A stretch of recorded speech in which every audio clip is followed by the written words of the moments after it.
বাবা আলাপ মিয়া ও মা লাহাতুন বেগমের ৬ সন্তানের মধ্যে কনিষ্ঠ সাজিদ স্থানীয় লক্ষ্মীপুর দ্বিমুখী উচ্চ বিদ্যালয়ের ৮ম শ্রেণীর শিক্ষার্থী।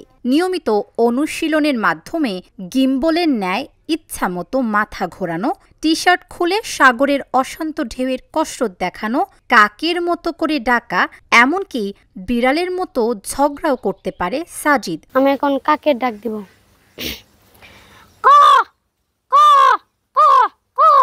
আমি এখন বিন বাজাবো।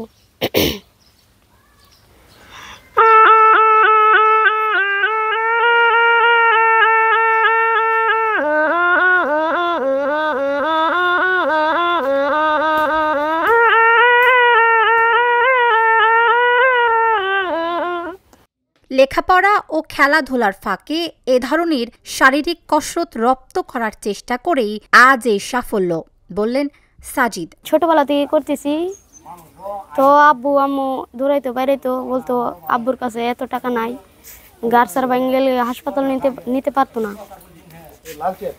তারপরও আমি এটা লুকায় লুকায় করতাম, করতে করতে এখন এই পর্যন্ত এগিয়ে আসলাম। আমার বন্ধু বান্ধবরাও আমাকে নিয়ে হাসি ঠাট্টা করতো, মজা করতো, ওরাও হাসতো, আমিও হাসতাম এটা করে। তারপরে ওরাও মজা পেতো, আমিও মজা পেতাম। আমি চাই মানুষকে বিনোদন দিতে।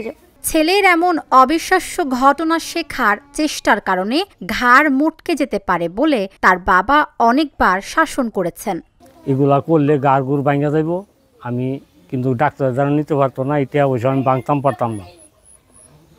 তখন ওই ছেলে এগুলা করে, মানুষরা ভিড় করে, আমি আগে জানতামই না এগুলা তো যারা করে, তা আমি মনে হচ্ছে এমই ওখান দিয়ে মানুষ আয়া 1 লাখ ওই ভিড় করে। সাজিদের এমন প্রতিভা এলাকাবাসীর কাছে খুবই ভালো লাগে। তারা জানান আশপাশের অনেক মানুষ আসে তার প্রতিভা দেখতে। ওই রকম আগে কখনো হয় নাই যে আমাদের এলাকা বা যে এলাকার নাম যে সমিউল্লাপাড়া, এই গ্রামটা মানে এত মানুষের মুখে উচ্চারণ হয় নাই যে ও সামাজিক মাধ্যমে বা ভাইরাল হওয়ার পরে যত মানুষের মুখে উচ্চারণ হয়েছে যে সমিউল্লাপাড়া আলাপ মিয়ার বাড়িতে একটা ছেলে যে নেট দুনিয়ায় ভাইরাল।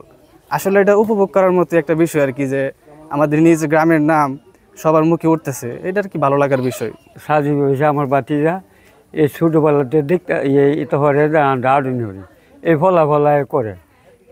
এই মুহূর্তে হনে সারা দেশ বাংলাদেশ দেখে মানুষ দেখছে, লক্ষ লক্ষ মানুষের দেখছে, দেখিয়া যেমন মানুষ আইতেছে আনন্দ লাগতেছে। সে যে এমন একটা প্রতিভা দেখাবে এটা আমাদের কল্পনার বাইরে।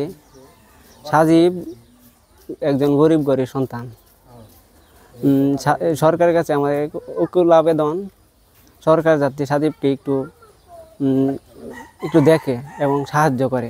সাজিদ নিজের প্রতিভার মাধ্যমে আগামীতে আরও উজ্জ্বল সম্ভাবনার স্বপ্ন দেখেন। News desk, Dhaka journal.